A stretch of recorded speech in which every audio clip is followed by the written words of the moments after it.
Bonjour à toutes et tous. Pour ceux qui ne me voient pas, je me présente. Je suis donc Éric Moser, président de Retina France.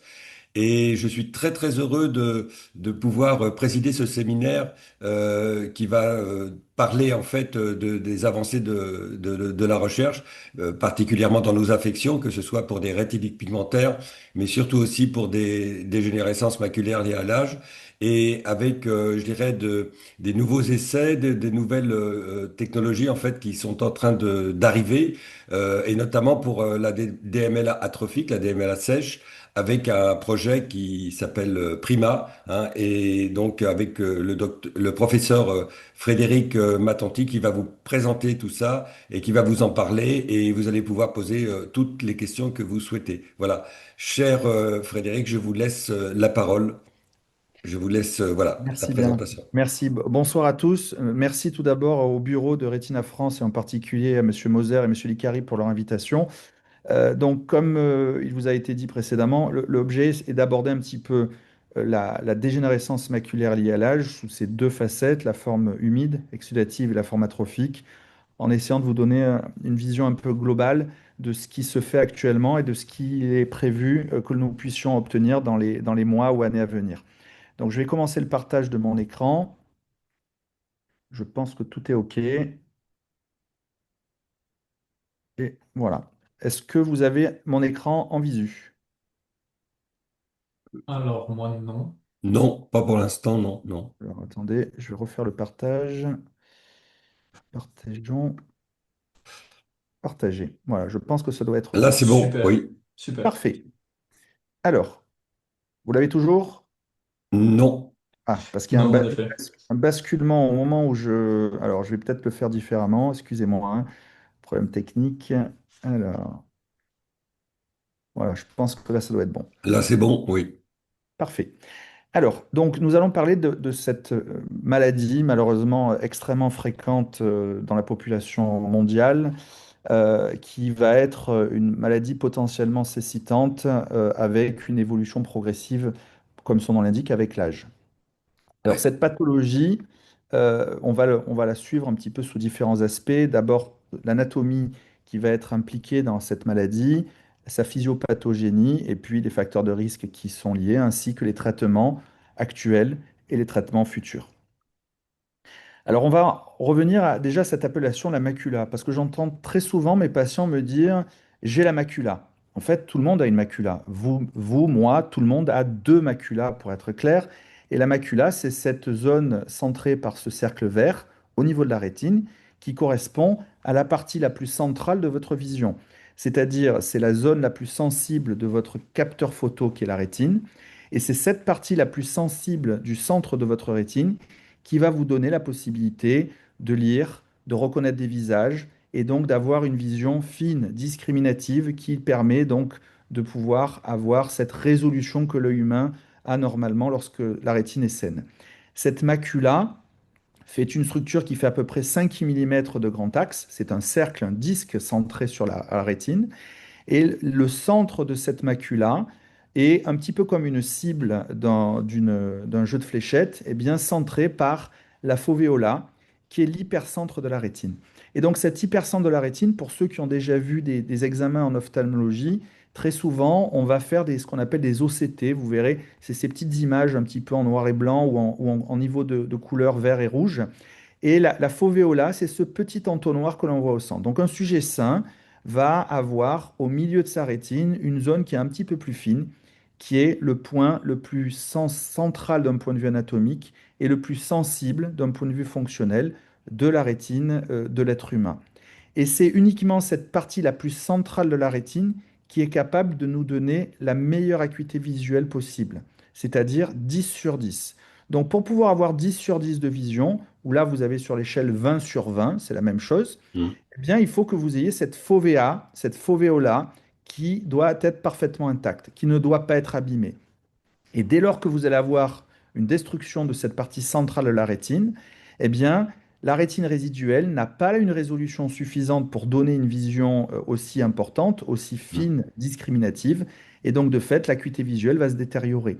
Et on Mais va se retrouver, vous le voyez, au fur et à mesure que l'on s'éloigne du centre de la vision de la rétine centrale, eh bien avec des zones de rétine qui ne vous permettent d'avoir que des niveaux d'acuité visuelle de plus en plus faibles.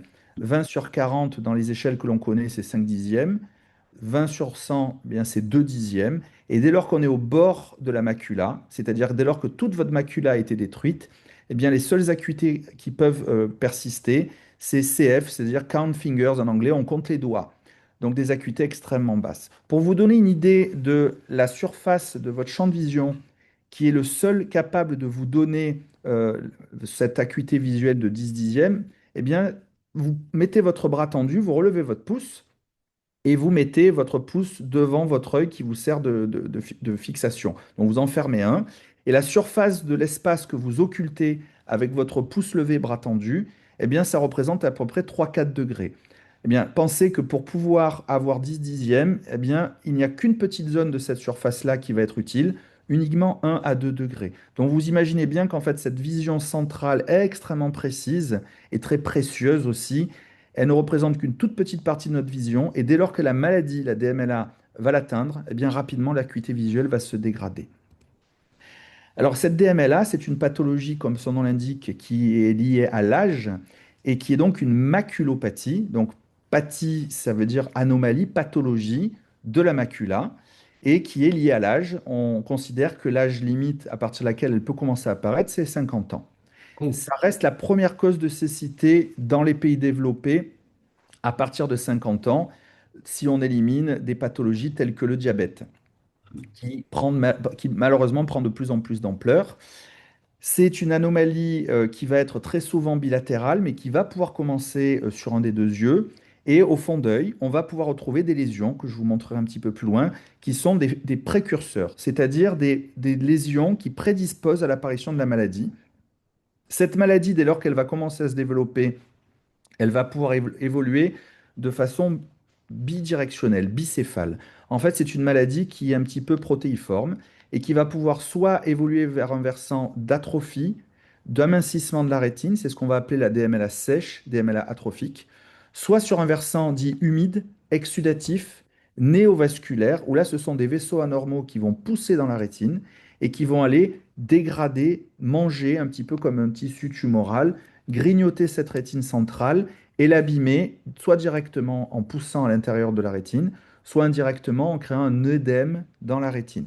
Ces deux formes de la maladie, en fait, sont deux têtes qui peuvent être intriquées. Certains patients commencent par la forme atrophique, puis la forme humide, d'autres la forme humide, puis la forme atrophique, et au cours de leur vie, ils peuvent malheureusement évoluer de l'une vers l'autre. Le Hmm. risque de bilatérisation est très important puisque c'est de l'ordre de 50%, entre 30 et 50% à 5 ans, dès lors qu'un œil est atteint. Alors voici les fameux précurseurs dont je vous parlais.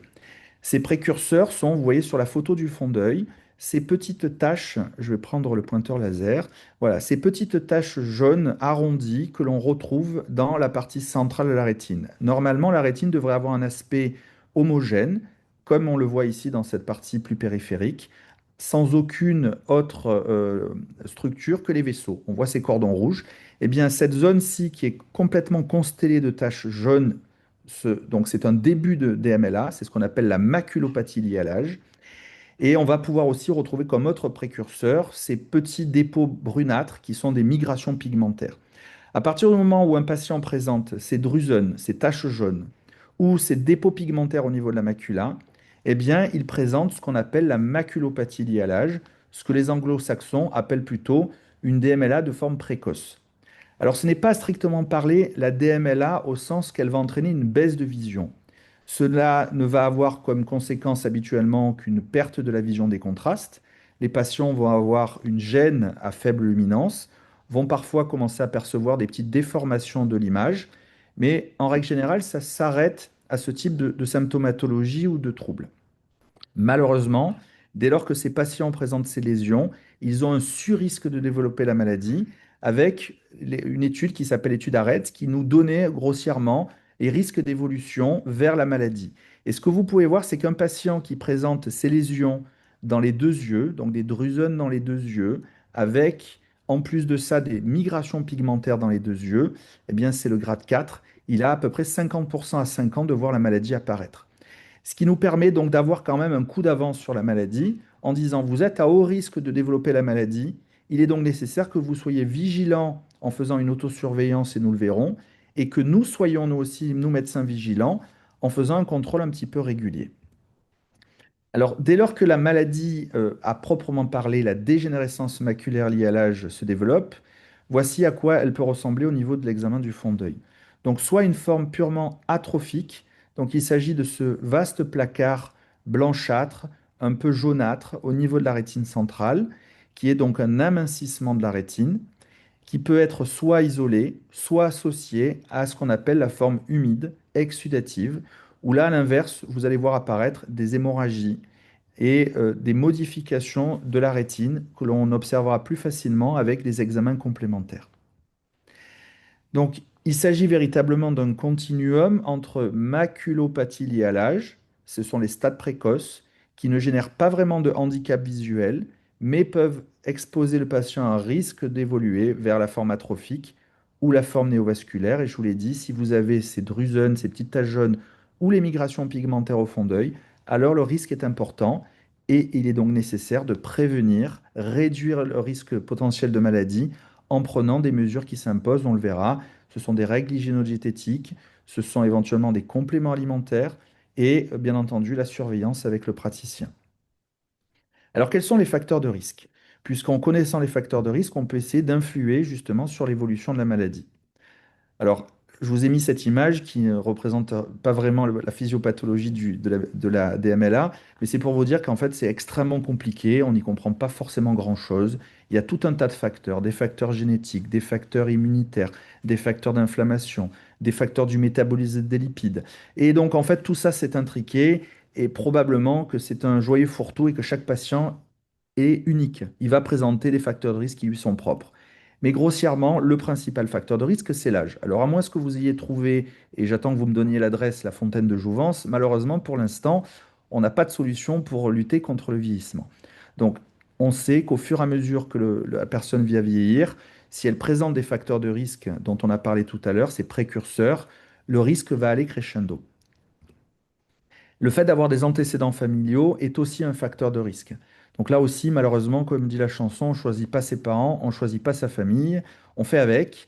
Et donc la génétique que nos parents nous transmettent, on doit faire avec. Mais ça nous permet aussi d'avoir un signal d'alarme pour nous dire attention, mon grand-père avait une DMLA, mon père avait une DMLA ou ma mère, donc j'ai quand même un surrisque qui est de 2 à 4 fois plus élevé de faire aussi une DMLA et donc de faire en sorte d'être surveillé et de me surveiller moi-même régulièrement en prenant des mesures pour réduire ce risque, en tout cas hypothétique.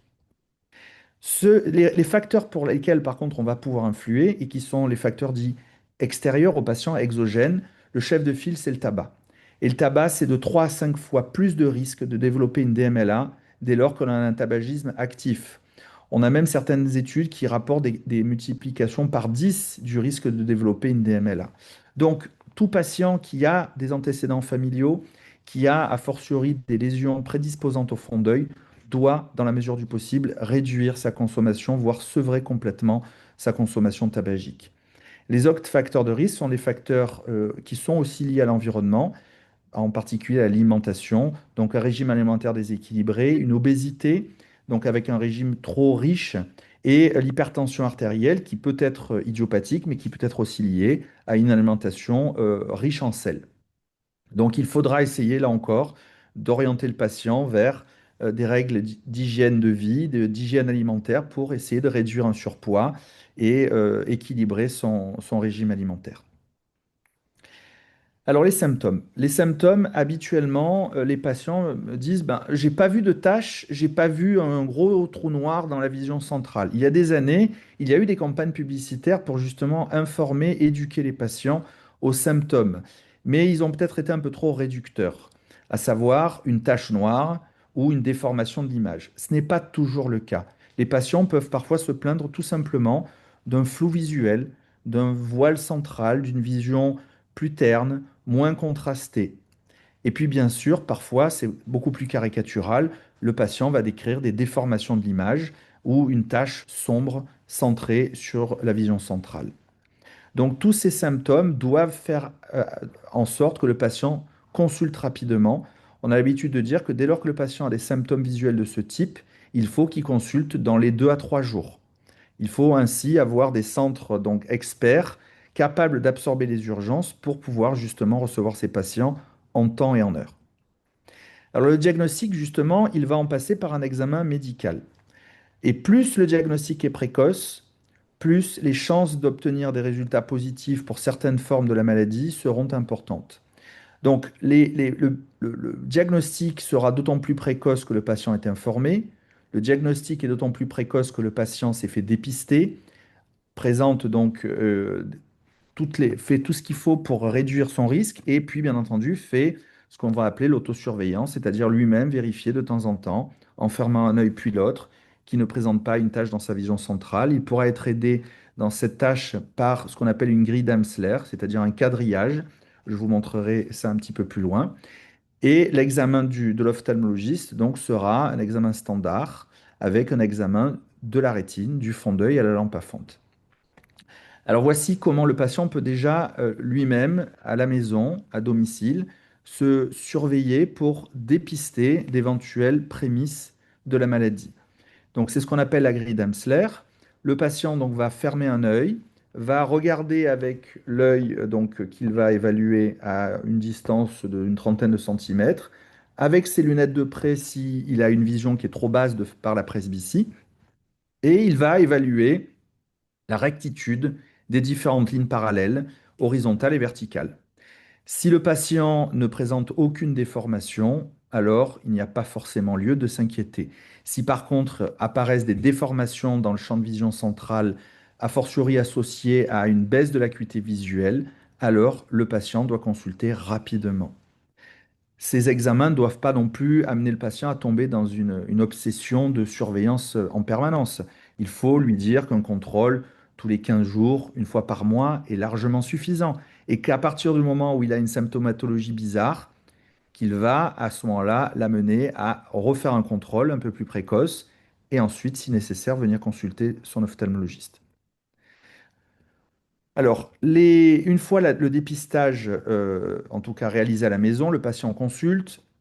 Et donc, on va réaliser un examen de la rétine à la lampe à fente.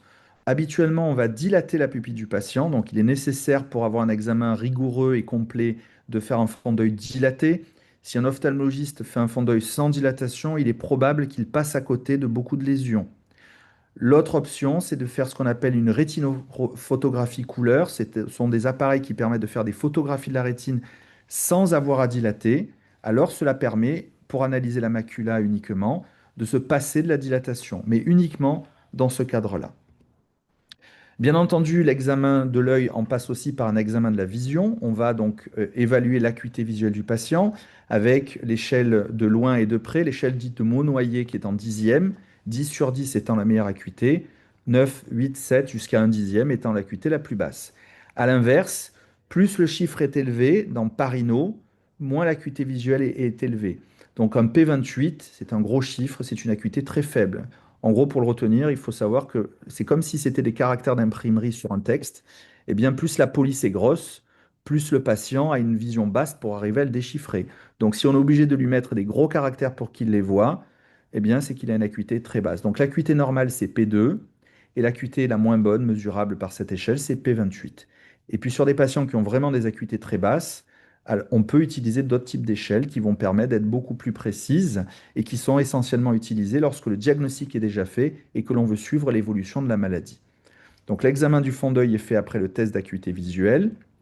On va compléter cet examen du fond d'œil par ce que l'on appelle la tomographie en cohérence optique. Je vous en parlais tout à l'heure, donc c'est une sorte de scanner qui va utiliser un faisceau lumineux, un petit peu comme l'écholocation des sonars, des cétacés, des chauves-souris, qui envoient un son pour déterminer des distances et des configurations dans l'espace de ce qui est face à elle.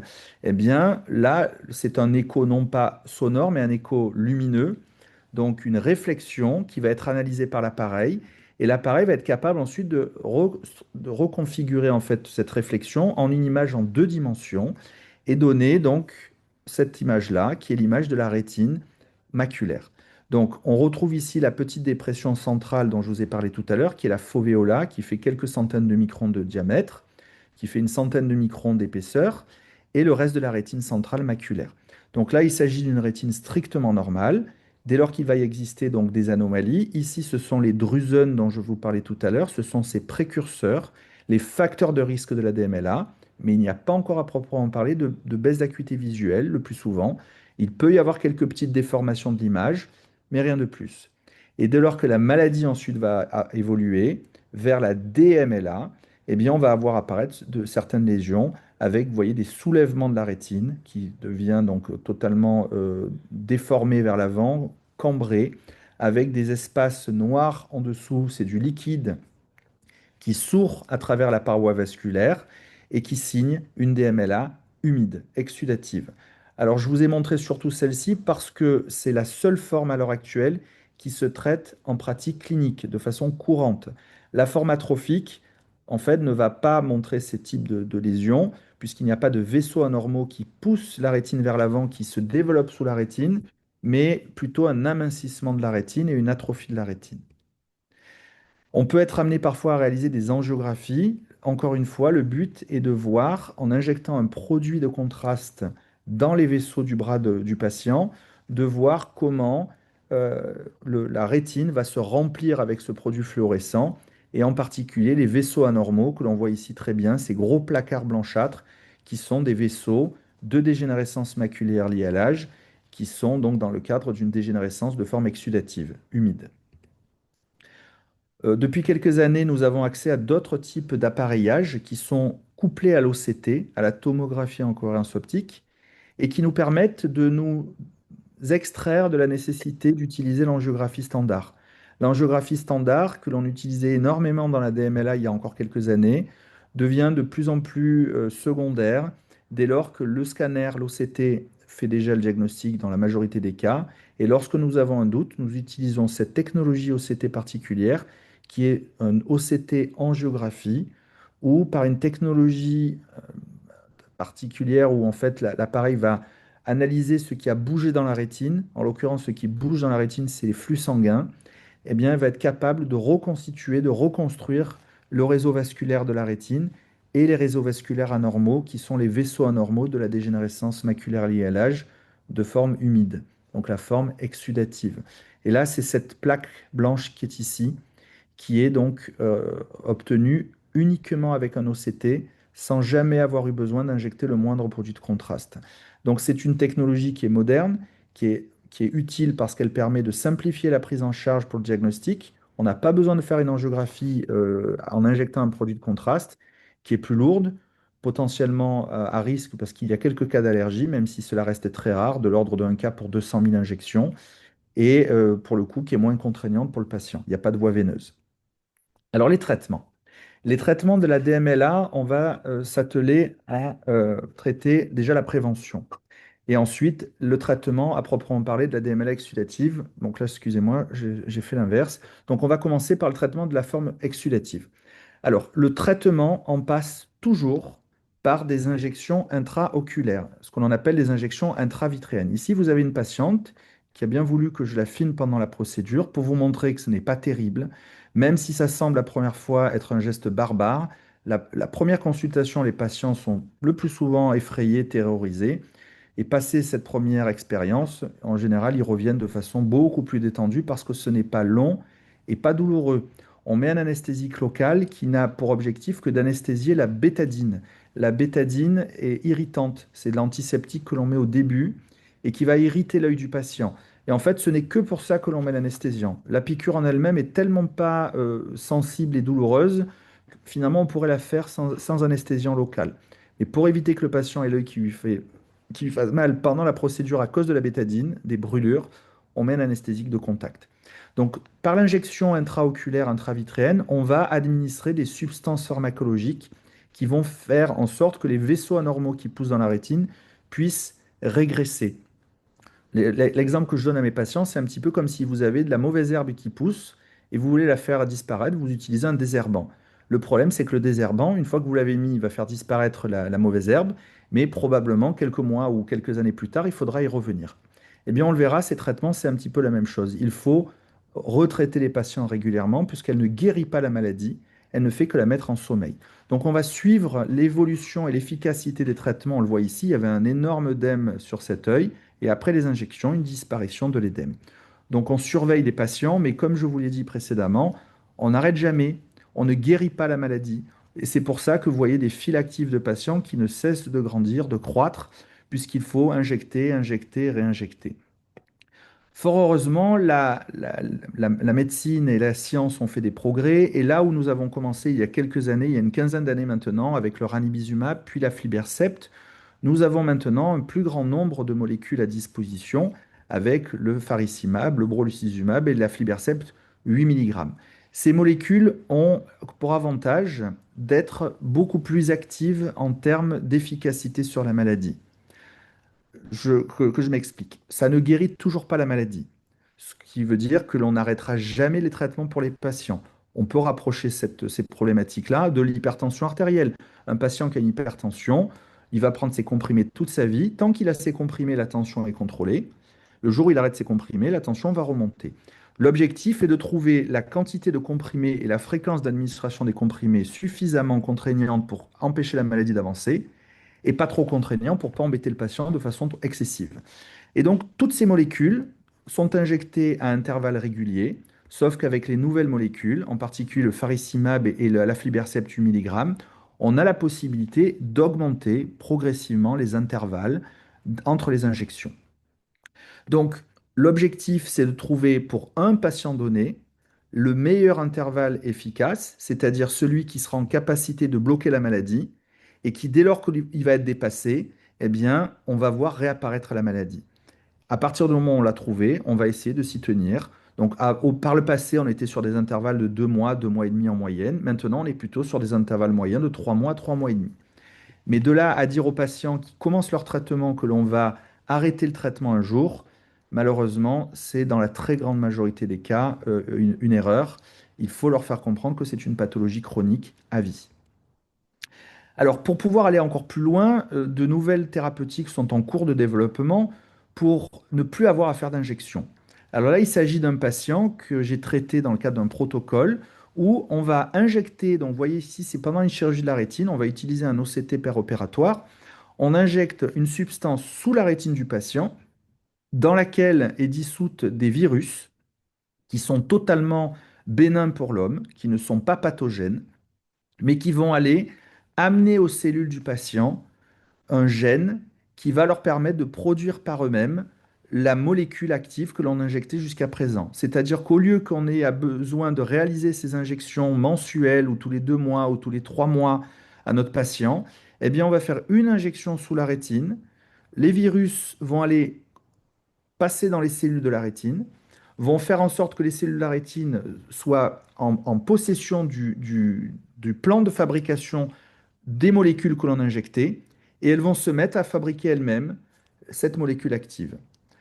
Donc c'est ce qu'on appelle de la thérapie génique, et donc cette thérapie génique dans la DMLA exudative, dans la DMLA atrophique, est en cours de développement. Probablement que dans la DMLA exudative et dans le diabète, ça devrait arriver d'ici 1 an et demi à 2 ans pour la fin des protocoles qui sont déjà bien avancés. Une autre voie thérapeutique à laquelle j'ai aussi participé ces derniers mois, on est en train de finaliser le protocole Vélodrome, alors c'est un drôle de clin d'œil pour Marseille, c'est un réservoir. Donc l'objectif, encore une fois, c'est de ne plus avoir à injecter le patient trop fréquemment pour ne pas le contraindre, pour ne pas lui prendre de son temps personnel et lui redonner la liberté. Donc on implante dans l'œil un tout petit réservoir qui est de la taille d'un grain de riz, qui est implanté au bloc opératoire, qui est fixé à l'œil du patient à l'intérieur de son œil, et que l'on va remplir avec ces molécules thérapeutiques, mais qui seront extrêmement concentrées.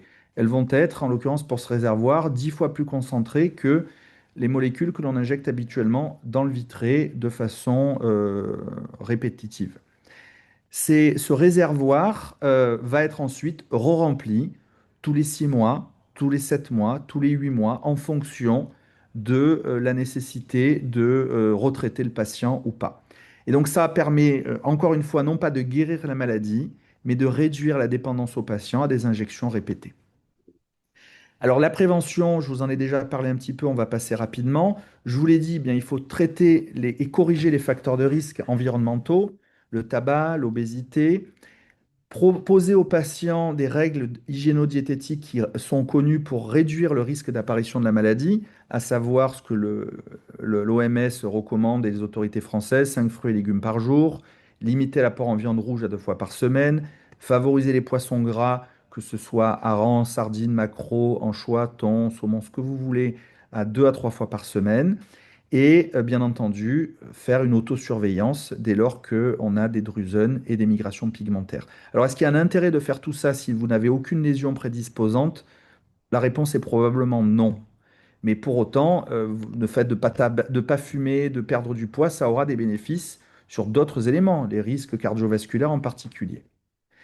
Les compléments alimentaires, ce sont des gélules qui contiennent des oméga 3, des vitamines, en particulier la vitamine C, et d'autres oligo-éléments pour réduire le risque d'évolution de la maladie. Alors, ce n'est pas remboursé, mais une étude américaine, une énorme étude de cohorte qui a porté sur des milliers de patients pendant une décennie, a montré que le fait de supplémenter les patients à risque, à savoir présentant des facteurs, des antécédents familiaux, présentant des précurseurs au niveau de la rétine, eh bien, le fait de leur donner ces compléments alimentaires réduisait de l'ordre de 25 à 30% le risque d'apparition de la maladie à 5 ans. Donc ce n'est pas anodin. Ça représente quelques dizaines d'euros par mois pour les patients, mais en tout cas, ça vaut le coup d'être pris dès lors qu'il y a ces facteurs de prédisposition. La réadaptation, je passerai très rapidement, mais elle est souvent oubliée. C'est un petit peu le parent pauvre, je pense, de la thérapeutique de la DMLA. C'est pour des patients qui, malheureusement, ont déjà une acuité qui est altérée. Eh bien, même ceux qui bénéficient de traitements par injection intravitrienne dans la forme humide peuvent déjà bénéficier d'une prise en charge en basse vision pour essayer d'optimiser la vision qu'il leur reste, et pas forcément lorsqu'ils sont à des niveaux d'acuité visuelle extrêmement bas, à 1/10. On peut très bien faire déjà une réhabilitation, une rééducation basse vision avec une acuité à 5/10 pour améliorer le confort de lecture, améliorer la stabilité de la vision lors de séances de lecture prolongées ou de déambulation. La rééducation basse vision, là, on passe par tout un tas de professionnels, l'ophtalmologiste étant vraiment une petite partie, c'est surtout les orthoptistes, des opticiens, des psychologues, des ergothérapeutes qui vont être impliqués et qui vont tous et toutes avoir un rôle dans l'optimisation de la vie, de la qualité de vie et du résultat visuel que les patients conservent, malgré un traitement, en tout cas en dépit d'un traitement bien conduit pour la forme humide. Et malheureusement, pour les formats trophiques, jusqu'à présent, nous n'avons pas grand-chose d'autre à leur proposer. On fait un bilan de performance visuelle et ensuite on va leur proposer différentes solutions, que ce soit des filtres optiques, des systèmes numériques ou des systèmes tout simplement optiques pour améliorer, magnifier l'image pour les patients qui ont des problèmes de lecture.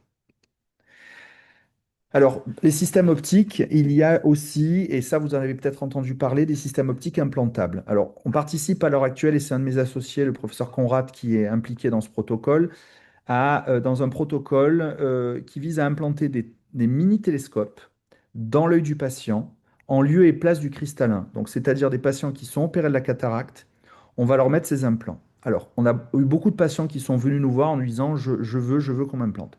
Ce qu'il faut bien comprendre, c'est que oui, ça va permettre d'améliorer potentiellement l'acuité visuelle de près, ça peut permettre d'optimiser la vitesse de lecture, mais il y a toujours un revers de la médaille à avoir en tête, c'est que ça nécessite déjà une stabilité fonctionnelle, c'est-à-dire des patients qui vont avoir une vision qui ne cesse de se dégrader dans le temps, ne bénéficieront nullement d'une implantation d'un télescope parce que la rééducation qui est nécessaire après l'implantation ne pourra pas se faire si la maladie évolue toujours. Ensuite, ça n'améliore que la vision de près et éventuellement intermédiaire. Par contre, ça va rétrécir le champ visuel périphérique et ça limitera grandement la vision de loin. Donc, ce sont des patients qui sont implantés que sur un œil.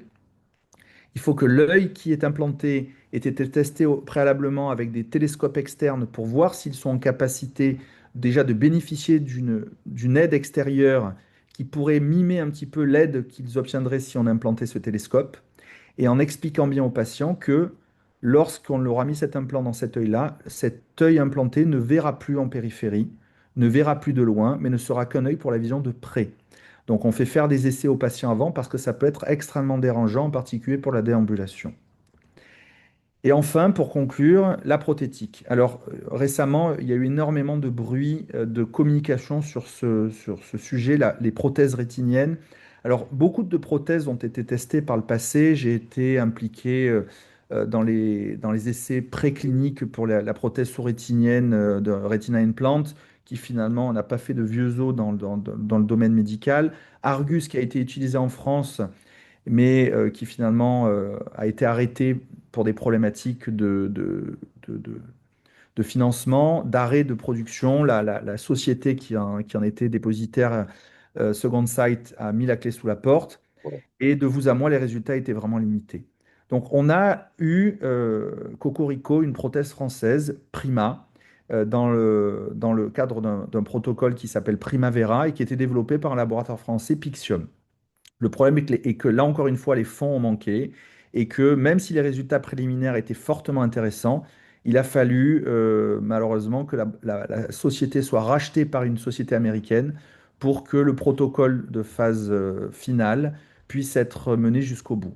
Et les résultats ont été intéressants. Alors, en pratique, cette prothèse ne concerne que les patients qui ont des DMLA sèches à l'heure actuelle, uniquement des DMLA sèches. Pas la DMLA humide, pas les myopes, pas les diabétiques, pas les rétinopathies pigmentaires. Et dans cette DMLA sèche, on doit en passer par une chirurgie lourde. C'est une chirurgie qui se fait, donc, vous le voyez, sur la rétine. On va aller soulever la rétine, décoller la rétine dans la zone où se situe la zone d'atrophie. On va aller disséquer la rétine. Donc, c'est une chirurgie qui est difficile. Dans mes mains, ça m'a pris 1 heure à peu près, 55 minutes pour faire une implantation. Et encore, j'ai une certaine expérience. Donc, ça va demander aussi la dextérité des chirurgiens, ce qui veut dire que pas tous les chirurgiens seront en capacité de le faire. Mais au-delà de ça, pas tous les patients ne sont aptes à la recevoir. Pourquoi? Parce que s'il y a autre chose qu'une DMLA atrophique, un glaucome, une DMLA humide associée, un patient qui a une maladie de la rétine ou une maladie de la cornée associée, eh bien, ce sont des critères d'exclusion. Par ailleurs, une fois le patient implanté, il doit donc subir, si je puis dire ça ainsi, 1 an de rééducation à raison de 4 à 5 heures de rééducation par semaine pour que la prothèse puisse être utilisable. C'est-à-dire qu'on n'est pas dans le cadre d'un implant, on met l'implant sous la rétine et c'est terminé, le patient y voit. Il lui faut 1 an de rééducation, 4 à 5 heures par semaine, au bas mot pendant 1 an, pour arriver à utiliser à peu près correctement la prothèse. Que sur les patients implantés, 75 à 80% d'entre eux ont eu un bénéfice évident. Il y en a quand même eu 20% qui n'ont pas eu de bénéfice clair. Pour une chirurgie qui est lourde, extrêmement coûteuse, ça reste compliqué malheureusement à vendre aux autorités donc françaises pour qu'elles le remboursent. Et en même temps, ça reste difficile aussi à proposer à un patient en lui disant, bah, vous avez un risque sur 5 de n'avoir aucun bénéfice. Et que si vous avez un bénéfice, ça sera au prix d'1 an de rééducation intensive. Et que même si vous avez un bénéfice, en parlant d'amélioration, ce bénéfice peut être limité. Alors parlons du bénéfice. Ce ne sont pas des patients qui vont reconduire. J'ai une patiente qui pensait être en capacité de reconduire. Ce n'est pas possible. Ce sont des patients, pour certains, qui sont capables de relire des caractères d'imprimerie, mais ce n'est pas la majorité d'entre eux. Et dernier point, c'est que ce n'est pas une vision naturelle. Ils ne revoient pas la couleur, ils ne revoient pas des formes détaillées, ils voient une matrice de pixels, des taches lumineuses qui reconstituent des formes. Et donc ensuite, à eux de réinterpréter ces images, ces formes de lumière, ces petits points lumineux qui vont reconstituer des bords, des formes. Et donc le patient en cherchant va être en capacité ensuite de reconstituer une image, donc des optotypes, des caractères d'imprimerie ou des formes plus complexes. Et que cette prothèse nécessite l'emploi de lunettes très particulières qui vont être indispensables à l'usage de la prothèse. Sans ces lunettes, le patient ne peut rien faire. Donc on ne peut pas non plus se promener sans lunettes et y voir avec la prothèse. Donc tout ça pour dire que c'est un progrès énorme d'un point de vue recherche, c'est un progrès énorme d'un point de vue application clinique, mais on est encore loin de rendre une vue totale, réelle, naturelle et surtout pas à tous les patients. en sachant que pour l'instant, c'était une étude donc, de phase 3, en tout cas équivalent, et qu'à l'heure actuelle, la prothèse n'est pas accessible. C'est une prothèse qui coûte à peu près à la louche 100 000 euros, et qu'avant de pouvoir en bénéficier de façon plus large, il faudra d'abord que les autorités sanitaires se penchent sur le projet et voient quels sont potentiellement les patients qui pourraient être éligibles, à condition que ces derniers soient motivés pour participer à un protocole d'implantation. Voilà, donc finalement, dans la DMLA humide, ce qui est capital, et dans la DMLA sèche, c'est d'abord prévenir, essayer de corriger les facteurs de risque, diagnostiquer le plus tôt possible, en particulier pour la forme humide, la traiter le plus précocement possible pour pouvoir bloquer la maladie dans l'œuf, et puis rééduquer dès lors que malheureusement la maladie est déjà trop avancée, ou lorsqu'on n'a malheureusement pas de solution thérapeutique, comme dans la forme atrophique. Alors, il y a eu des protocoles qui ont été menés dans le centre où je travaille sur des traitements en injection intravitréenne pour essayer de ralentir l'évolution. Mais pour l'instant, en Europe, aucun traitement n'est validé et les traitements qui ont été validés aux États-Unis ne permettent pas de récupérer de la vision. Ils ne permettent que de ralentir tout au plus au prix d'injections mensuelles ou tous les 2 mois, et avec un ralentissement qui est relativement limité. Voilà.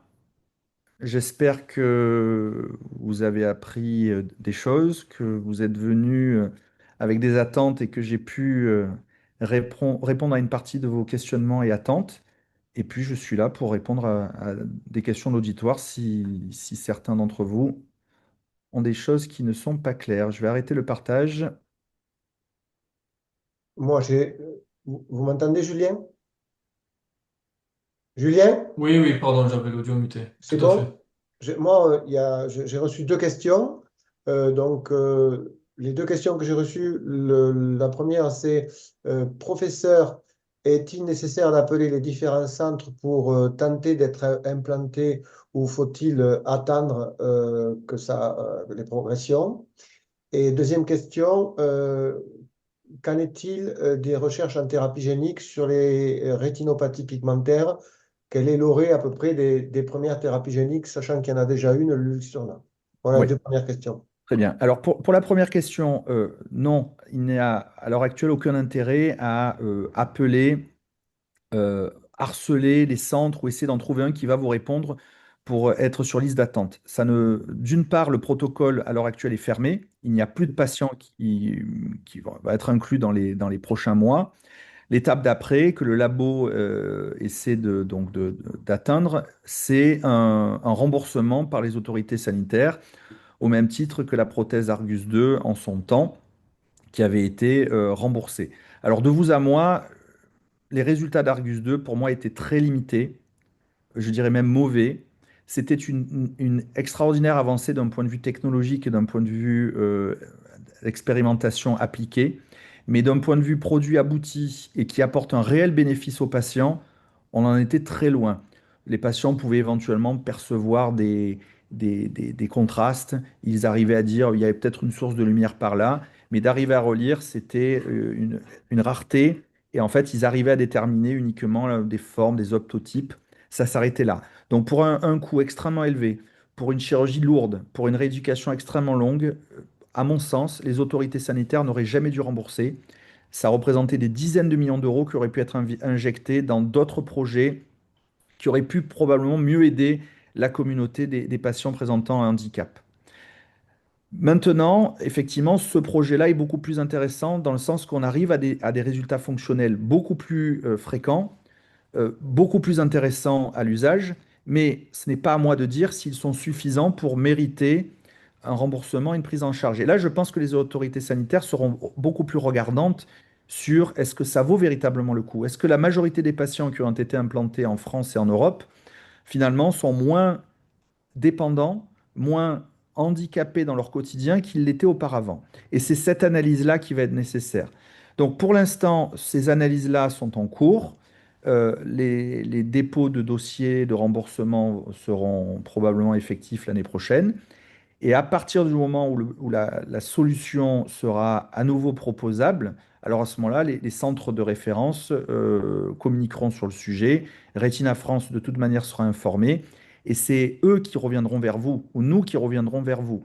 Mais n'allez pas chercher ailleurs une inscription, ça ne marchera pas. Il n'y aura pas d'inscription sur une liste d'attente, ça ne sert à rien, vous perdez votre temps et vous en faites perdre aux équipes qui sont là pour vous aider dans d'autres domaines. Retina France est là pour vous orienter vers des professionnels pour tel ou tel besoin, des rééducateurs, des centres d'ergothérapie, vous orienter vers des patients experts, mais pas écouter pour la énième fois, je veux être sur une liste d'attente, et en ayant à l'esprit tout ce que je vous ai dit avant, c'est-à-dire que ça ne sera, dans tous les cas, même si le produit est mis sur le marché, applicable uniquement et exclusivement à la l'ADM atrophique et pour des patients triés sur le volet qui n'auront rien d'autre. S'ils ont une DMLA humide, s'ils ont eu des piqûres avant, ils ne seront pas implantables. S'ils ont une maladie, un glaucome associé, ils ne seront pas implantables. Donc il faudra laisser aussi faire le screening par les médecins. Et pour répondre à la deuxième question sur la thérapie génique, alors on voit, moi j'ai commencé mes études il y a plus de 20 ans maintenant, et parler de thérapie génique, thérapie prothétique, c'était de la science-fiction. Ça n'était pas envisageable. On voit maintenant depuis de nombreuses années un grand nombre de protocoles qui se développent, pas qu'en ophtalmologie, hein, sur la thérapie génique, et on voit que ça avance. Alors, il y a eu un protocole avec le Luxturna, le Voretigène et Parvovec pour la mutation RPE65, qui est une des plus fréquentes dans les rétines pigmentaires. Les résultats étaient très encourageants, mais lorsqu'on regarde avec un peu de recul dans le temps sur une pathologie chronique, et surtout lorsqu'on traite des sujets jeunes, des enfants, on se rend bien compte que malheureusement, le résultat n'est pas totalement satisfaisant. On perd le bénéfice initial avec le temps. Je vous rappelle, c'est un produit qui était vendu aux alentours de 800 000 euros par patient. Donc là, encore une fois, il faut aussi intégrer ça dans une équation plus globale de santé publique. Est-ce que les pouvoirs publics auront les moyens de payer tout de suite des produits qui ne sont pas totalement efficaces? Je ne le crois pas. Donc ils seront probablement un peu plus regardants. Mais en tout cas, la bonne nouvelle, c'est qu'il y a énormément de recherches donc applicatives qui commencent à être donc mises en place dans les rétinopathies pigmentaires. Euh, Certains protocoles se sont cassés la figure, mais à la limite, je vous dirais, c'est bien. C'est dans les erreurs et dans les échecs qu'on apprend le plus. C'est là qu'on comprend par quel chemin est-ce qu'on va pouvoir avancer et par quel autre il va falloir arrêter de perdre son temps. Et donc, à l'heure actuelle, à ma connaissance, en tout cas en France, il y avait des protocoles sur le Usher qui devait être repris. Sur le Stargardt, il me semble que ça devait plus ou moins être repris, mais à l'heure actuelle, il n'y a pas de gros protocole ouvert pour lesquels il y a des inclusions large spectre. Je pense que M. Licari, M. Moser et toutes leurs équipes, dans tous les cas, seront là encore une fois mis au courant dès lors qu'un protocole sera ouvert. Et je le répète, thérapie génique veut dire qu'on a déterminé le gène responsable. Donc pour toutes celles et ceux qui n'ont pas encore de diagnostic génétique, il faut se faire analyser dans un centre de génétique. Il n'y a pas forcément besoin d'aller à Paris au 15-20 ou à Montpellier chez le professeur Meunier. Vous pouvez aller à Marseille, par exemple, il y a le professeur Nguyen. Vous passez chez l'ophtalmo et ensuite, moi, j'envoie un courrier au professeur Nguyen qui fait l'analyse génétique. Ça permet d'éviter de perdre son temps, d'éviter de perdre de l'argent dans des déplacements coûteux de par la France. Et une fois que vous avez le gène précis qui est en cause dans votre maladie, alors sachez que le jour où un protocole sera ouvert, vous êtes connu, vous êtes dans les bases de données, on vous contactera.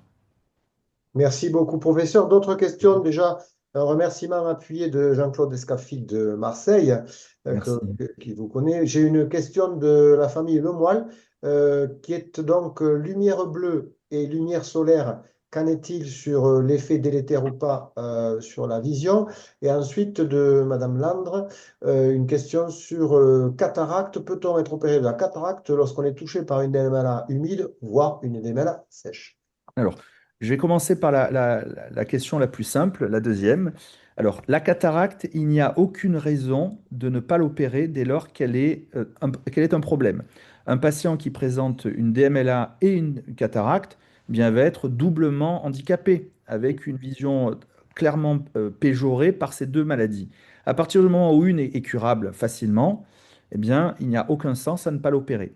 Il y a juste un bémol, c'est que sur une forme évolutive de maladie, que ce soit la DMLA humide, que ce soit un diabète, s'il y a un traitement qui doit être mis en place, on doit commencer par traiter la maladie rétinienne, on doit contrôler la maladie rétinienne, Et à partir du moment où elle est sous contrôle, on peut très bien envisager la chirurgie de la cataracte sans surrisque. Et pour ce qui est de la DMLA sèche, à partir du moment où il n'y a pas de traitement et donc pas de contrôle à appliquer à la maladie, on peut opérer la cataracte dès lors qu'elle est présente, dense, ce qui va redonner malgré tout un gain fonctionnel en termes de contraste, en termes de champ de vision, etc. Pour ce qui est donc de l'autre question que j'ai déjà oubliée, Monsieur Licari, j'ai le cerveau. Lumière bleue, lumière solaire, Voilà, pourtant à lumière bleue. Marseille, Merci. la lumière Ah solaire oui. chez vous, elle est Alors, formidable. ça, c'est important ce que M. Icari vient de dire. La lumière bleue, en fait, la lumière bleue, elle est dans notre lumière de notre chère étoile. Elle nous éclaire toute la journée sous le soleil. On est frappé par cette lumière bleue. Donc, quand certains industriels de l'optique sont venus avec leurs gros sabots en nous disant attention, la lumière bleue, elle est dangereuse, en fait, ça portait sur des expériences qui étaient faites sur l'animal, sur des animaux nocturnes, sur des animaux que l'on avait totalement inondés de lumière bleue pendant des heures, des jours, des semaines, de jour comme de nuit. Et donc en pratique, on a créé un modèle animal qui ne représente en rien la réalité. C'est-à-dire l'être humain qui est un animal diurne et où on est exposé à la lumière de façon raisonnable et raisonnée. Donc, il n'y a à l'heure actuelle aucune preuve scientifique pour dire que la lumière bleue est toxique pour la rétine à partir du moment où elle est utilisée dans des conditions normales, et y compris des écrans, un smartphone, un écran d'ordinateur, des LED ou des halogènes. Donc, la lumière bleue en soi n'est pas toxique. Là où elle peut être délétère, et c'est là où il y a un amalgame, c'est que votre cycle veille-sommeil est régulé par la lumière. Lorsque vous vous levez le matin et que vous ouvrez les volets, eh bien, le fait d'avoir la lumière du jour et voir les lumières artificielles, ça va stimuler votre organisme et ça va vous amener à avoir une activité pour votre journée. Votre cerveau va stimuler, va produire certaines hormones. Et ce qui se passe, c'est que lorsque vous surstimulez ces voies-là avec une lumière, et en particulier avec de la lumière bleue, qui va avoir une propension à un peu plus stimuler votre cerveau sur votre phase d'éveil, eh bien, vous allez réduire votre capacité d'endormissement. Et c'est par ce biais-là, finalement, qu'on voit qu'il y a effectivement un impact de la lumière bleue sur le quotidien, mais pas sur la santé, plutôt sur la qualité du sommeil. Donc, si vous avez des problèmes de sommeil, et que vous passez énormément de temps sur les écrans le soir, eh bien, il est conseillé de réduire le taux d'exposition aux écrans le soir, éventuellement de mettre des filtres bleus qui, eux, réduisent un petit peu cette surstimulation du cerveau par la lumière, mais ça n'a pas de conséquences organiques, ça n'a pas de conséquences délétères pour votre vision ou pour votre santé globalement. Professeur, plus de 350 inscrits, vous doutez que les questions fusent, donc nous avons encore des Bon, questions assez fondamentales. j'ai toute la soirée, si vous voulez, Ouais. hein. Donc, je vais en poser deux. Alors, il y a Richard Salté. À quelle date, pardon, que peut-on faire pour tenter de limiter l'évolution d'une rétinite pigmentaire hein, en termes d'alimentation, en termes de protection? Ensuite, une question de Amit Jemai, qu'on salue aussi. Les injections intravitréennes sont-elles considérées comme sûres ou complexes? Alors, tout Alors, d'abord, si vous notez, je vais peut-être donner les deux autres. Il y a oui, Vous avez noté les deux premières? oui, oui, Célia Cour qui, donc, elle demande si on peut se faire opérer de la myopie lorsqu'on a une rétinite pigmentaire. oui. Patricia Lattard, quelle est la différence entre la DMLA et la maladie de Best? Et Béatrice Rammstein qui demande donc, d'abord qui vous remercie, est-ce que des femmes porteuses saines d'un gène RP lié à l'X ont plus de chances de développer une DMLA? Ensuite, on passera aux autres questions. Il y en a encore, il y en a tellement. Allez, on va encore pousser. On avait dit 19h30, on va quand même, on va gratter au moins 10 minutes, un quart d'heure. Allez. Allez. Alors, pour répondre à ces différents points, alors, limiter la rétine pigmentaire dans son évolution. Il y a quelques années encore, on faisait des protocoles compliqués en disant, alors, il faut prendre de la vitamine A, il faut se protéger de telle ci et de telle autre chose. Bon, en pratique, il faut être clair. Il n'y a pas grand-chose à l'heure actuelle qui permet de réduire, d'un point de vue pharmacologique, hein, j'entends, l'évolution des maladies. Ce qui est certain, c'est que le tabac, c'est un poison violent. Donc ça, c'est une certitude. Donc il y a des certitudes éprouvées où là, bah, il faut en être conscient. le fait de fumer et surtout d'avoir un tabagisme actif important, c'est un facteur de dégradation très important de la DMLA. Par contre, de continuer à prendre de la vitamine A, comme on le conseillait encore il y a quelques années, n'a strictement aucun intérêt. Donc je vois encore des patients qui arrivent avec leur ordonnance de vitamine A orale, avec des contrôles de bilan hépatique, parce que ça peut avoir malheureusement une toxicité pour le foie. Ça a été réanalysé. Il y a eu une communication à l'American Academy il y a 2 ans sur le sujet. Il n'y a plus aucun intérêt à poursuivre ces traitements préventifs par vitamine A. C'est Ouais. plus toxique potentiellement que bénéfique. Donc à partir de là, il faut être juste pragmatique. Il n'y a pas de produit miracle, sinon ça se saurait, pour ralentir ou pour traiter les DMLA, les rétines pigmentaires. Il y a des poisons pour la rétine pigmentaire, comme pour le reste de l'organisme, en particulier le tabac. Et il y a des problématiques qui se surajoutent à la rétine pigmentaire et qui vont accentuer le handicap visuel, à savoir des cataractes.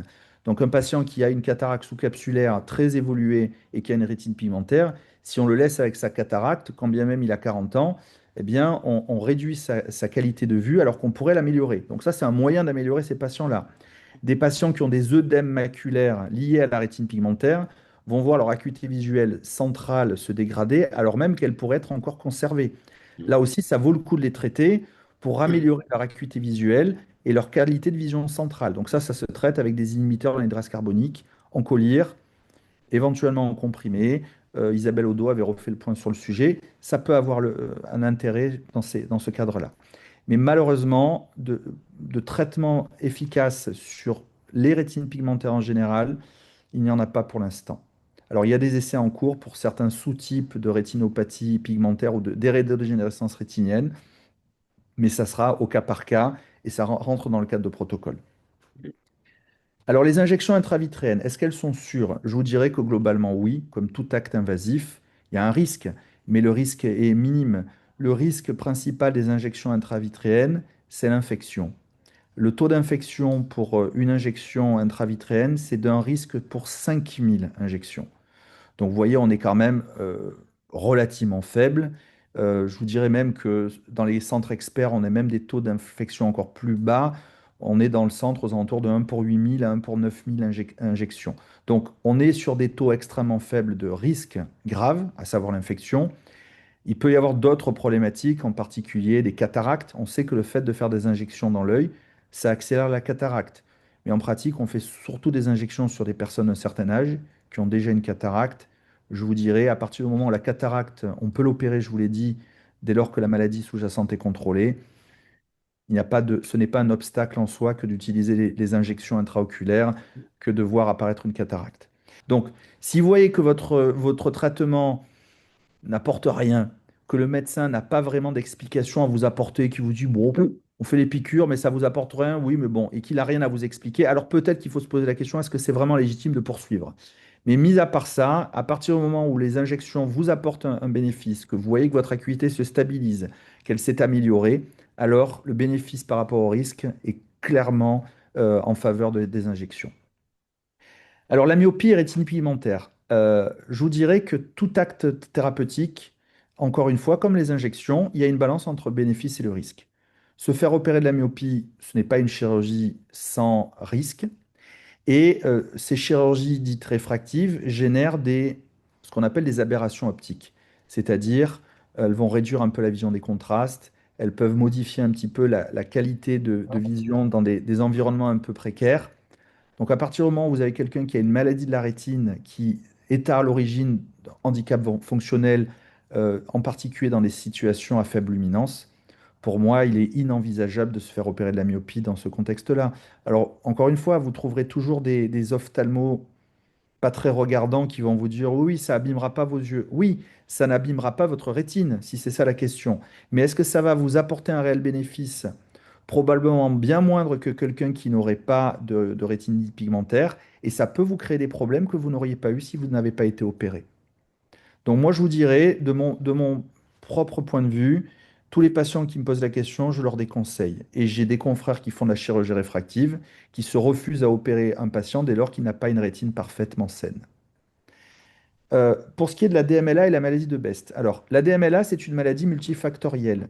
C'est une maladie qui est en partie génétique, c'est une maladie qui est en partie environnementale, c'est une maladie qui est liée à l'âge, et donc c'est une maladie pour laquelle il est difficile de dire qu'il y a une cause unique.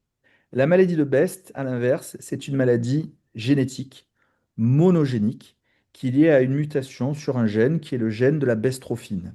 Donc après, on peut avoir différentes formes avec les bestrophinopathies, mais en l'occurrence, donc c'est une maladie qui va un petit peu plus se rapprocher des rétinopathies pigmentaires d'un point de vue origine. C'est une origine purement génétique, qui est exclusivement génétique, où on va retrouver une mutation sur un gène et qui va donc pouvoir évoluer de façon beaucoup plus précoce que la dégénérescence maculaire liée à l'âge, qui elle apparaît vers la cinquantaine. La maladie de Best touche plutôt des enfants, plutôt donc des sujets jeunes. On va pouvoir voir des formes plus tardives avec ce qu'on appelle des Best tardifs. Ça reste plus rare, mais dans tous les cas, c'est lié à une mutation génétique qui touche un gène qui est le gène de la bestrophine. Les traitements qui sont applicables à la DMLA humide ne sont pas applicables à la maladie de Best. Et si elle devait se rapprocher d'un type d'évolution, la maladie de Best, ça serait plutôt un petit peu comme une DMLA atrophique, c'est-à-dire un amincissement de la rétine avec une perte des cellules, une perte des photorécepteurs, comme dans la DMLA atrophique, et n'a en rien de comparaison possible avec une DMLA humide ou une autre pathologie comme un diabète, par exemple, un œdème de la rétine. Donc il n'y a pas lieu de faire d'injection sur une maladie de Best, sauf dans d'exceptionnels cas où certains patients qui ont une maladie de Best développent des vaisseaux anormaux. Ça arrive. J'ai une jeune fille de 16 ans que je suis qui a fait un néovaisseau qui ressemble à un néovaisseau de DMLA dans le cadre d'une maladie de Best. Merci, D'accord. professeur. D'autres questions qui nous arrivent. Alors, Ouais. Sabrina Bail, qui a été traitée donc, Luxturna en 2022. Elle ne voit pas beaucoup d'effets pour le moment. Donc, sur sa question, ce que je ne devine pas par contre, c'est souvent des adhérents nous le disent, et moi je répète, je dis quand il n'y a pas beaucoup d'effets mais que la vue est maintenue, c'est qu'elle mène déjà un effet, c'est-à-dire qu'il n'y a Oui. pas de chute, c'est déjà très beau. Donc je n'arrive pas à savoir ce qu'elle veut dire en disant pas beaucoup d'effets, donc je ne peux pas vous dire si ça a chuté ou pas. Donc en fait la question serait en résumé, quel est le retour que vous avez sur le traitement de Luxturna? Ensuite donc une deuxième question. Qu'est-ce que la technologie photoacoustique par Charles Karimloo? Hervé Dotil qui nous demande quels sont les gènes prioritairement étudiés pour la rétinopathie pigmentaire. Ça, par contre, on peut très bien lui répondre. On a les éléments à l'association parce que c'est une liste quand même qui est assez importante. Oui, plus de 200 gènes, donc Voilà, on n'aurait pas suffisamment de la soirée et surtout pas les neurones pour arriver à tous vous les citer. exactement. Et ensuite, donc, la photophobie dans la RP indique-t-elle une dégénérescence des cônes ou des bâtonnets? C'est donc une question et un remerciement à nouveau de Patricia Lattard. Voilà. Alors, pour ce qui est du Luxturna, et vous avez tout à fait raison, Monsieur Licari, de le rappeler, c'est que le fait qu'une maladie n'évolue plus ou ralentisse en termes d'évolution, c'est déjà une efficacité. La plupart des maladies des érédodégénérescences rétiniennes sont malheureusement des maladies évolutives. Donc, le simple fait de casser l'évolution, la courbe naturelle d'évolution de la maladie et de stabiliser la situation, c'est déjà un bénéfice. Le vrai problème qui a été rencontré avec ce traitement, c'est qu'on pensait pouvoir avoir un effet définitif. C'était peut-être un peu excessif, mais en se disant, si on corrige le gène qui est défaillant, donc en l'occurrence RPE65 chez ces patients, en apportant le gène sain via, encore une fois, des virus qui vont être transporteurs, un petit peu comme des petits véhicules, ils vont transporter le gène sain et le libérer, le livrer aux cellules qui n'ont pas la version saine. On pensait que ça serait quelque chose de durable. Le problème est que on voit maintenant que ce n'est pas définitif. Que après 7 à 8 ans, il commence à y avoir, pour ceux qui avaient eu un bénéfice, une tendance à une redégradation en moyenne et on voit apparaître des zones d'atrophie, donc des zones de cicatrices qui signent que la maladie a repris malheureusement son cours évolutif. Donc, c'est ce que je voulais vous dire tout à l'heure, c'est que même si c'est une innovation une solution et une avancée énorme, ce n'est pas encore, à proprement parler, une guérison. On n'arrive pas encore à totalement bloquer la maladie et voire même à infléchir l'évolution de la maladie en récupérant de façon plus importante des pertes. Pourquoi? Parce que on corrige des cellules qui sont encore en vie, on ne fait pas revue des cellules qui ont disparu. Et là, ça sera aussi l'étape suivante. Ça serait de la thérapie réhabilitative, où on va remplacer un tissu qui est dégénératif, qui est mort. Donc, comme dans la rétine pigmentaire. Et là, les voies aussi en cours de développement, on n'en a pas parlé, c'est les thérapies cellulaires, où on va mettre des cellules pour remplacer les briques cellulaires qui sont absentes. Donc, la thérapie génique, pour l'instant, n'a pour objectif premier que d'empêcher la dégradation de cellules. On espère traiter de plus en plus tôt à terme lorsqu'on aura des solutions pérennes pour empêcher justement les dégâts d'apparaître. Et pour les personnes pour lesquelles les dégâts seront déjà présents, l'objectif sera de réparer avec de la thérapie cellulaire. Mais pour l'heure, il n'y a pas, encore une fois, de solution parfaite. La thérapie génique, il y a des protocoles. La thérapie cellulaire, on en est dans les premiers essais. On commence à avoir des données de faisabilité, mais pas encore de données d'amélioration. On sait faire, on voit qu'on ne crée pas de dégâts là où il y en a déjà, mais on ne répare pas pour l'instant. Ce sont les étapes préliminaires. Alors la photo acoustique, je ne sais pas où est-ce que vous êtes allé voir ça. Il y a une équipe qui m'a sollicité il y a 2 ans maintenant, connaissant mon travail sur les prothèses rétiniennes. Et eux, leur volonté, c'est de développer un matériau qui a la capacité de générer des vibrations à des fréquences très élevées, donc ultrasoniques, qui sont, on le sait, capables d'activer les cellules. Donc, si vous secouez une cellule très vite, eh bien, elle va décharger. C'est un petit peu comme quand vous libérez une énergie dans un tissu sensible. Vous prenez un coup dans l'œil, vous allez voir de la lumière. Non pas parce qu'il y a de la lumière, si vous êtes dans le noir, mais parce que vous avez libéré de l'énergie mécanique dans vos cellules rétiniennes.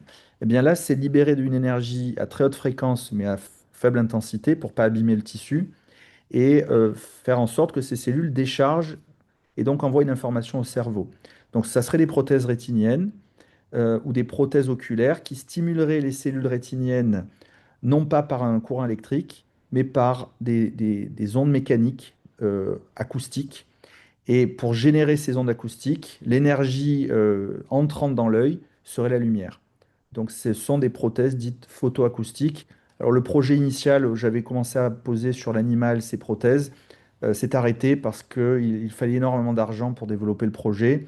Et ils sont plutôt allés vers des systèmes de lentilles de contact en se disant qu'ils auraient peut-être suffisamment d'énergie pour aller stimuler ensuite le tissu rétinien plus en arrière en transscléral. Ça fait un petit moment que je ne suis plus en contact avec eux, mais voilà, en tout cas, on voit qu'il y a énormément de projets qui se développent autour de la malvoyance pour trouver des solutions par des biais extrêmement variés. C'est parfois par des voies les plus, on va dire, curieuses qu'on arrive à trouver des solutions, parfois les plus intéressantes. Euh, les gènes ERP, donc ça, Monsieur Licari vous l'a dit, hein, il y a plus de 200 gènes à l'heure actuelle qui ont été impliqués dans des formes de rétinopathie pigmentaire. Les plus fréquents, c'est, bon, on le dit, hein, c'est RPE65. C'est pour cette raison qu'il a été le premier à être analysé et a été l'objet donc de projets de thérapie génique. Mais il y en a beaucoup d'autres.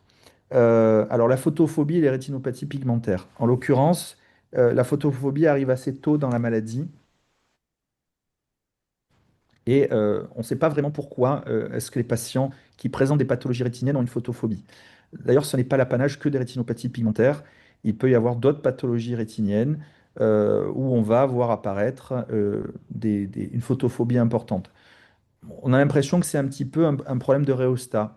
La rétine est de moins en moins sensible. Elle va essayer d'augmenter le gain de ces cellules résiduelles et à l'inverse, elles deviennent anormalement sensibles à la lumière. Et donc, dès lors qu'il y a une atteinte de la rétine en surface suffisamment importante, alors il va y avoir souvent des photophobies associées. Et paradoxalement, une gêne à la faible luminance, mais par contre à forte luminance, une gêne aussi. Donc, je vous dirais que c'est dès que l'atteinte des bâtonnets est présente dans les rétines pigmentaires, vous allez avoir une photophobie qui va pouvoir apparaître.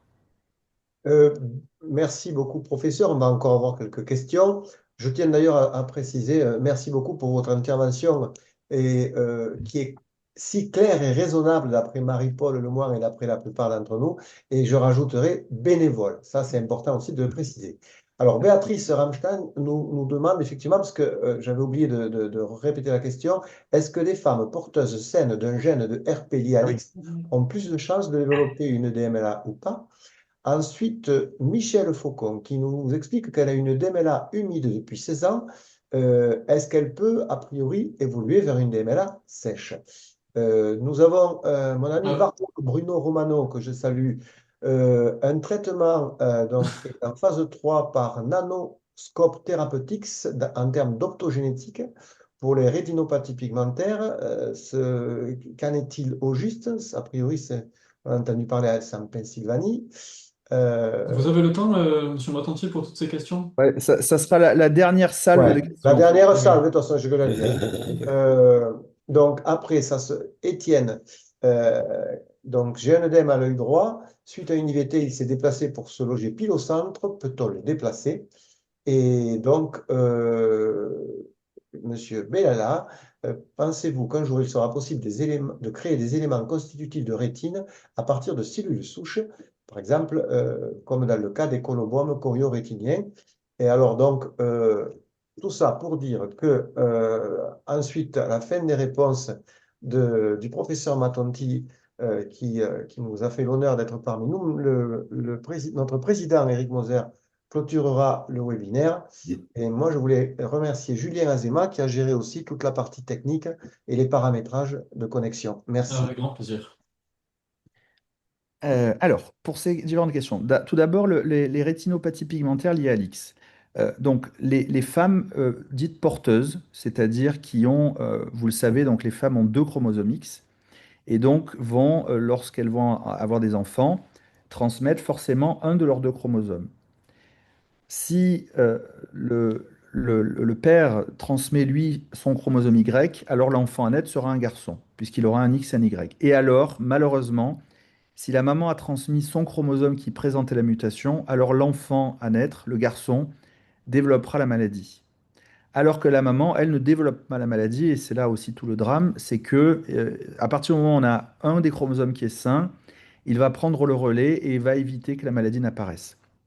Donc, les porteuses dites saines ont, en théorie, peu de chances de développer déjà la maladie pour laquelle leurs enfants et leurs garçons vont être malades. Elles peuvent parfois présenter des petits signes au fond d'œil. On peut retrouver malgré tout des petites anomalies, mais cela ne représente en rien un précurseur de DMLA. Ça n'a strictement rien à voir. Et toutes les mutations, alors je ne les connais pas, probablement pas toutes, mais impliquées dans des gènes portés par le chromosome X, n'entraînent pas d'atteintes qui sont des pathologies mimant la DMLA ou qui vont pouvoir être à sur-risque de DMLA. Puisque je vous l'ai dit, la DMLA, c'est une maladie qui est plutôt liée à des problèmes de métabolisme, des lipidiques, des problèmes inflammatoires, des problèmes de cicatrisation, mais pas des problèmes liés au fonctionnement intrinsèque de la rétine elle-même, qui sont les gènes impliqués dans les rétinopathies pigmentaires. Donc non, elles ont déjà un malheur, elles ne vont pas en avoir un deuxième, en tout cas pas un sur-risque. Est-ce que là, on peut passer d'une DMLA humide à une forme sèche? Oui, mais en règle générale, c'est plutôt, on va appeler ça des formes atrophiques. C'est des patients qui ont eu des lésions vasculaires de grande taille, des néovaisseaux de grande taille. On les a pris en charge un peu tard. Et lorsqu'on les traite, on va atrophier tout ça, mais souvent, il n'y a pas de bénéfice fonctionnel. Donc, on dit derrière, c'est sec, c'est atrophié. Mais la vraie problématique, c'est les patients qui ont des très bonnes acuités, qui ont des formes humides seules, qu'on arrive à traiter et qui parfois, après 10, 15 ans, 20 ans d'évolution, peuvent développer des formes sèches. Fort heureusement, c'est plutôt des formes lentement évolutives. Donc même s'ils développent une partie de formes sèches qui vont pouvoir un petit peu les gêner dans leur quotidien, ça n'est pas une forme sèche comme on l'a de novo dans les formes primitives où des patients commencent d'emblée avec une forme sèche et où la maladie va évoluer lentement mais progressivement avec une perte de la vision centrale. Alors pour ce qui est de l'optogénétique, c'est donc de nanotherapeutics. Euh, L'optogénétique, c'est une modalité de traitement qui est différente de la thérapie génique dont je vous ai parlé. La thérapie génique dite substitutive ou supplétive consiste à aller remplacer un gène malade par un gène sain ou apporter un gène qui va contrebalancer la déficience d'un autre. Là, l'optogénétique, c'est tout autre chose. On va apporter un gène qui n'a rien à faire dans cette cellule, c'est-à-dire un gène qui n'était pas un gène malade dans la cellule, ni même un gène présent et sain. C'est un gène provenant souvent d'une autre espèce, et en l'occurrence d'une espèce même pas animale, souvent végétale, c'est-à-dire des algues ou parfois des protozoaires, donc des organismes unicellulaires. Et en fait, ces protéines dont le gène a été récupéré ont comme particularité d'être sensibles à la lumière. Donc on va utiliser ces protéines très particulières sensibles à la lumière, chez des algues par exemple. On va les injecter via des virus dans des cellules qui ne sont pas des cellules sensibles à la lumière habituellement et qui ne sont pas touchées par les maladies comme les rétines pigmentaires. Par exemple, les cellules ganglionnaires, les cellules bipolaires. Donc dans la rétine pigmentaire, c'est surtout les photorécepteurs, les cônes et les bâtonnets qui vont être touchés. Mais le problème, c'est que ces cônes et ces bâtonnets sont les panneaux solaires. Si la lumière qui arrive dans la rétine ne touche pas ces panneaux solaires, alors il n'y a pas de courant électrique pour aller en donner l'information aux cellules en aval. Eh bien, ce qu'on va faire, c'est qu'on va shunter ces cellules photoréceptrices qui ont disparu, qui n'existent plus, qu'on ne peut plus réactiver, ou dans certains cas qui ne sont réactivables que par ce biais-là, et on va les rendre à nouveau photosensibles à la lumière, ou on va rendre les cellules en aval sensibles à la lumière en les infectant avec des virus qui vont leur donner cette capacité de sensibilité à la lumière. Donc c'est l'objectif de cette voie thérapeutique qu'on appelle l'optogénétique et qui est en cours de développement et qui donne des résultats, semble-t-il, intéressants dans certains modèles. Alors, déplacer l'œdème maculaire, je n'ai pas très bien compris quel était le principe, mais en tout cas, quand on traite des œdèmes maculaires, il faut déjà trouver la cause. Et c'est en fonction de la cause qu'on pourra trouver le meilleur des traitements. Très souvent, on est assez monomaniaque en rétine, c'est les piqûres, on fait des injections intravitréennes, mais selon le type d'œdème, si c'est de l'œdème inflammatoire, si s'il y a du diabète, si s'il y a une DMLA, on va appliquer des injections différentes, des corticoïdes, des anti-VEGF, etc. Et on pourra parfois être amené à utiliser du laser.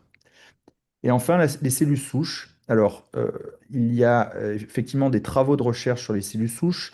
Les premiers travaux ont été menés sur les cellules souches embryonnaires, c'est-à-dire qu'on récupère, alors en France c'est interdit, mais dans d'autres pays du monde, comme aux États-Unis, en Israël, ils ont l'autorisation d'utiliser des cellules souches embryonnaires provenant d'embryons qui permettent, vous le savez, l'embryon a une capacité de se développer de façon incroyable. Et surtout, ces cellules ont la capacité, ont le plan de fabrication de toutes les cellules de l'organisme. Eh bien, on va se servir de ces cellules qui sont dites polypotentes, totipotentes, qui sont capables de se transformer en ce qu'on veut, pour essayer justement de les obliger à se transformer en les cellules qui manquent dans une rétine. Des photorécepteurs, des cônes, des bâtonnets. Donc ça, c'est l'objectif. Alors, le problème, c'est que de récupérer des cellules souches, c'est compliqué, des cellules embryonnaires. Donc, on a essayé de trouver d'autres moyens d'avoir ces fameuses cellules souches. Donc, soit il y a ce qu'on appelle les cellules souches du sang du cordon. On sait que dans le cordon ombilical d'un enfant qui vient de naître, eh bien, il y a des cellules souches qui sont présentes, qui ne sont pas exactement les mêmes que les cellules embryonnaires, mais qui ont quand même cette capacité de se transformer en différents types cellulaires matures. Et puis, il y a maintenant d'autres technologies qui est ce qu'on appelle iPS cells. Alors, vous allez dire, qu'est-ce que c'est que ce truc? C'est qu'en fait, on prend une cellule d'un individu, une cellule de la peau, on va la mettre dans des boîtes de culture et on va lui donner des informations pour qu'elle involue, un petit peu comme si un adulte redevenait un enfant. Et donc, ces cellules qui étaient matures, adultes et qui étaient les cellules de peau, on va leur dire, tu vas redevenir une cellule immature et tu vas redevenir une cellule qui a la capacité, parce que dans son code génétique, elle l'a, de à nouveau pouvoir te transformer en ce que tu veux. Et donc, c'est ce qu'on appelle les cellules souches induites. Et donc, avec toutes ces technologies-là, vous comprenez un peu l'objectif, c'est d'arriver à avoir un pool de cellules suffisamment important, suffisamment proche aussi de l'individu chez qui on va les implanter, donc c'est rien de mieux que ses propres cellules, pour arriver à réparer des tissus. Donc, est-ce que c'est possible dans la théorie? Oui. Est-ce que c'est de la science-fiction? Ben, probablement pas, parce qu'on maintenant on commence à avoir des protocoles où on arrive sur des modèles animaux à réparer certains types cellulaires. Est-ce que c'est déjà de la clinique actuelle? Non. applicative avec des résultats. Mais est-ce qu'il y a des protocoles en cours qui se développent pour essayer justement de mettre en place des protocoles de thérapie cellulaire? Oui, mais encore une fois, sur des protocoles de faisabilité. Est-ce qu'on est capable de transformer ces cellules en cellules de rétine? Est-ce que ça ne donne pas des cancers? Est-ce que ça ne donne pas des complications? C'est déjà une première étape. Et si ces patients qui ont accepté de participer montrent que c'est sécuritaire et qu'on arrive à faire la technique, alors les étapes suivantes, ça sera d'arriver à avoir une technique qui permettra de faire en sorte que ces cellules se connectent aux cellules présentes et donc de recréer une rétine. Mais on n'est pas encore dans ces étapes-là. Voilà. Professeur, Avoir répondu? oui, non, professeur, je voulais simplement dire une chose oralement, même si le mot a été mis. Vous étiez donc au CHU de Marseille, vous êtes maintenant au centre Monticelli, clinique juge à Marseille, qui n'a rien à voir avec la clinique Monticelli, c'est le centre Monticelli, clinique juge. Je voulais vraiment vous remercier très sincèrement, et puis le président Moser va pouvoir nous conclure ce formidable webinaire qui sera, je le précise, en ligne dans quelques temps sur la chaîne Retina France, disponible gratuitement sur YouTube et où on retrouve d'ailleurs pas mal d'autres vidéos. Moi, je dis simplement merci à tout le monde. Président, à vous. Voilà. Eh bien, écoutez, cher professeur, un très grand merci pour toutes ces informations extrêmement claires pour nous sur l'évolution de la recherche et surtout toutes ces réponses effectivement que vous nous avez données qui étaient très très claires. Et comme l'a dit Luc, effectivement, on va avoir un webinaire, enfin un webinaire, un replay effectivement de cette intervention, voilà qu'on pourra adresser effectivement directement dans nos journaux et un peu partout. Merci encore et bonne soirée à tous. Merci. Merci, merci à vous toutes et à vous tous.